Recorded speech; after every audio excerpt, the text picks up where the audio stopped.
Darling Prabhas మీద బాలీవుడ్ నటుడు అర్షద్ చేసిన కామెంట్ల గురించి అందరూ మాట్లాడుకుంటున్నారు. కల్కి మీద ప్రభాస్ అనుచిత వ్యాఖ్యలు చేసిన అర్షద్ పై అంతా అసహనం ప్రదర్శిస్తున్నారు. ప్రభాస్ లాంటి మంచి వ్యక్తిని పట్టుకొని అలా అనడం ఏంటి అని అంతా ఫైర్ అవుతున్నారు. హర్షద్ వ్యాఖ్యలపై టాలీవుడ్ సెలబ్రిటీలు మండిపడుతున్నారు. ఇంతకీ హర్షద్ డార్లింగ్ ప్రభాస్ ని ఏమన్నాడు? ఎందుకు మా అసోసియేషన్ ఆయన మీద మండిపడుతుంది?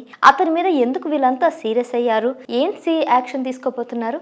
ఆ డీటెయిల్స్ ఏంటో హ్యావ్ ఎ లుక్. కల్కి సినిమాలో ప్రభాస్ ఒక జోకర్ లా ఉన్నాడంటూ బాలీవుడ్ నటుడు హర్షద్ అనుచిత వ్యాఖ్యలు చేశాడు.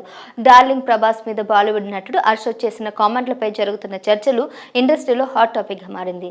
కల్కిలో ప్రభాస్ ని చూస్తే ఓ జోకర్ లా ఉన్నాడంటూ ఆయన కామెంట్ చేశారు. చాలా తక్కువ చేసి మాట్లాడాడు హర్షద్. దీంతో హర్షద్ మీద టాలీవుడ్ మండిపడింది. సోషల్ మీడియాలో నెటిజన్లు సైతం హర్షద్ను తప్పుపడుతున్నారు. అంత పెద్ద హీరోని అలా ఎలా చిన్న చూపు చూస్తే నోటుకొచ్చినట్టు మాట్లాడతారు అంటూ మండిపడుతున్నారు అతని మీద.